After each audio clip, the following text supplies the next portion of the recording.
2023 was a roller coaster ride for open source as we saw so many different cases. One good example is HashiCorp changing their license and then the community responded with OpenTofu.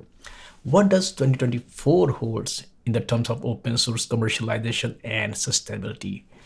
What kind of adoption are we going to see of multi-tenant Kubernetes deployment? And if vCluster in production will go mainstream?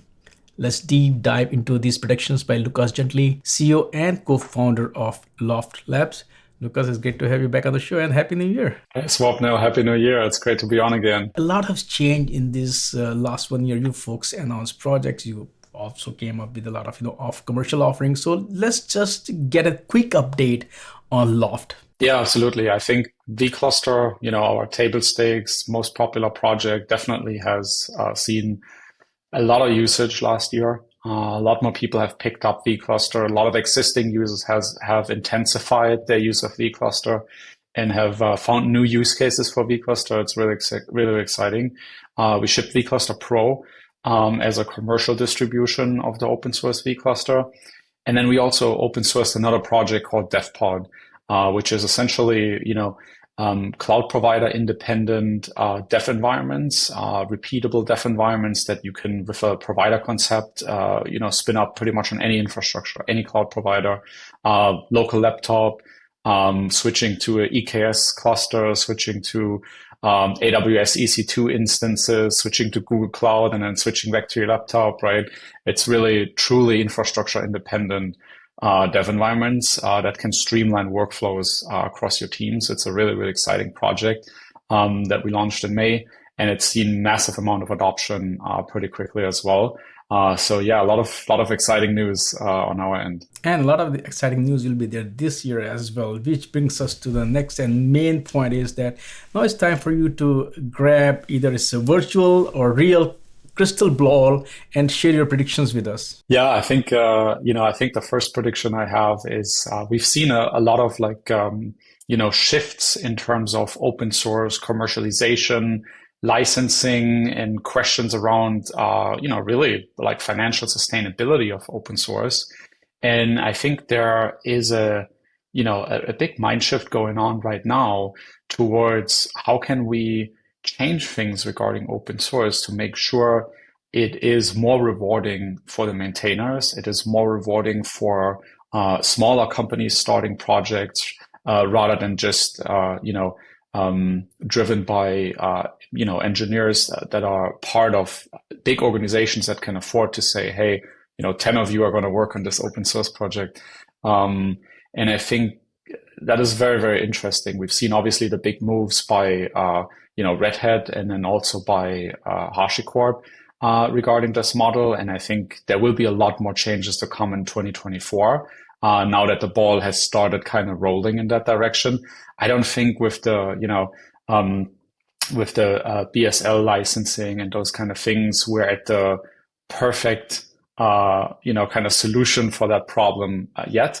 But we're seeing the community and the broader industry iterate towards and acknowledging the problem that exists. And I'm very excited to see, what solutions will be proposed in 2024. I'm pretty sure this will be a key year for setting up the open source really to be successful in the future as a model for coders, but also as a sustainable model for businesses to contribute more towards open source and open source more and more of their software. Yeah, and then regarding Kubernetes and the ecosystem that we're directly involved in within the broader open source community, I think the second prediction I have is, people are going to move more and more towards multi-tenant Kubernetes environments.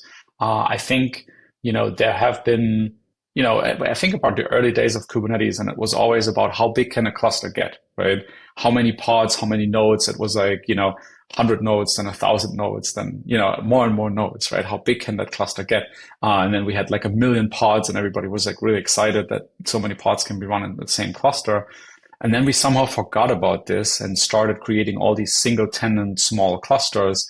And that was really the predominant model for the enterprise and for a lot of folks working with Kubernetes over the past, I would say, 4 or 5 years, that has been like the predominant model, creating, because it's so easy, right? In a cloud provider, you can create a Kubernetes cluster with a couple of clicks, right? It may take 30 minutes to spin up, but it's relatively easy to stand it up and upgrade it. So people have created all of these Kubernetes clusters. But Kubernetes is really, really good at actually running a large scale distributed system, right? So it's not super efficient to run Istio 500 times. It's much more efficient to run one Istio for 500 different tenants in the same Kubernetes cluster. But multi-tenancy is hard in Kubernetes.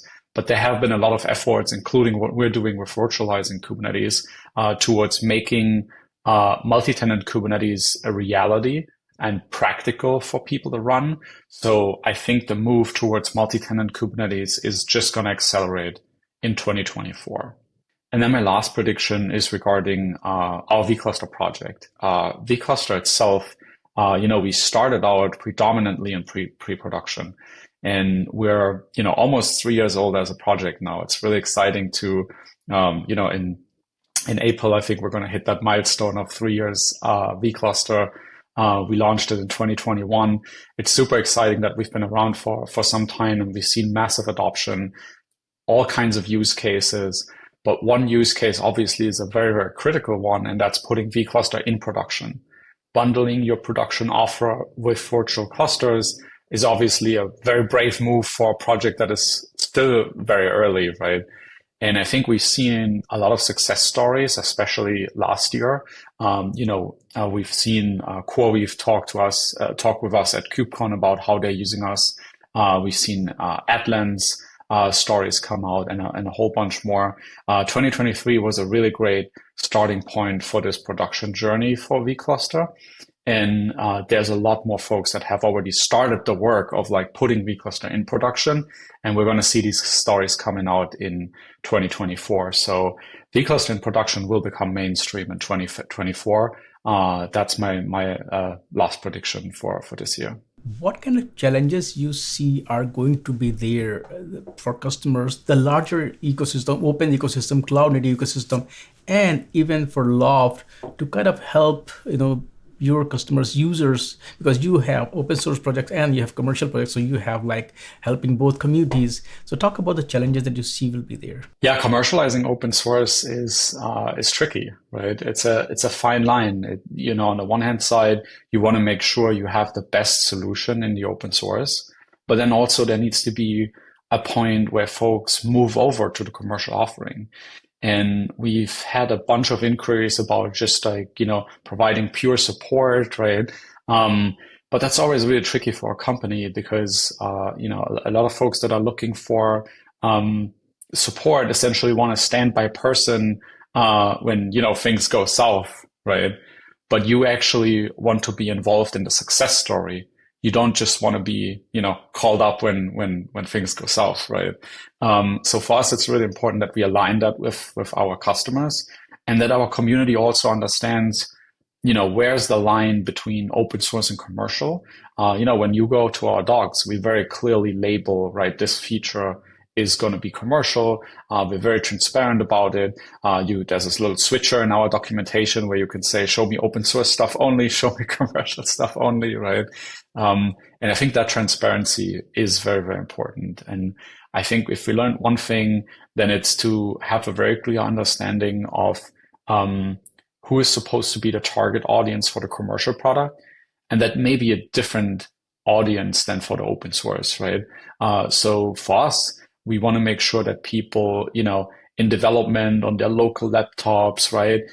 Folks that have like small production environments, that they get everything that they need from vCluster. But then folks that plan on running massively large vCluster deployments, every feature that we're building in vCluster Pro is designed for them. Advanced security, advanced performance, right? Essentially enhancing the existing vCluster capabilities for that level of scale is really important, and that's what folks are essentially paying us for. And we've seen folks like CoreWeave that are bringing massive amounts of compute workloads to GPUs now, right? GPUs, especially be these very, very heavy scarce in the market these days, right? It's really heavy it's really hard to say, hey, we are applying you know, a single tenant, not so smart approach about Kubernetes to hand out these GPUs. So if you have an endeavor like that, we have specific solutions to scale up that usage because that demand is there and that demand will just grow over time, right? More and more workloads will be spun up on Kubernetes with GPUs. And you know, our vCluster Pro is perfectly designed for scaling up these workloads on GPUs. What is going to be Loft focus? What is going to be your focus this year? That's a good question. I think we have some really exciting things planned. I can't speak about everything publicly yet, but I think one thing that is really exciting for us is, you know, when you look at vClusters, they allow you to essentially, uh, so let's say you have hundreds of applications in a Kubernetes cluster running. It's really hard to take a snapshot of that entire vCluster, that entire cluster and bundle it somehow, right? With vClusters, when you're splitting up things per tenant, per application, right? There's suddenly this boundary that actually allows you to, you know, take a snapshot of that little piece of a cluster and potentially move it to a different cluster. So a lot of our R&D goes in that direction right now. It's something really, really exciting. We don't have anything that I can share publicly at this point, but we'll be seeing some advancements in that direction for sure. That's something our customers have expressed a pretty big interest in. And again, tying back to the differentiation between you know, what's open source and what's commercial. For some of these use cases, you know, they fall clearly in like pre-production developer sphere, right? In this kind of like, hey, works on my machine kind of problem, right? That's things we want to solve in the open source. But then there are other problems like cloud migration from Kubernetes cluster to Kubernetes clusters. That's essentially something we obviously want to address with additional features that help you, you know, in the commercial product. Really, really exciting topic. This whole like, hey, let's package up a vCluster and let's ship my application and my entire state as a vCluster to somewhere else, right? That's something we're definitely working on with pretty high intensity.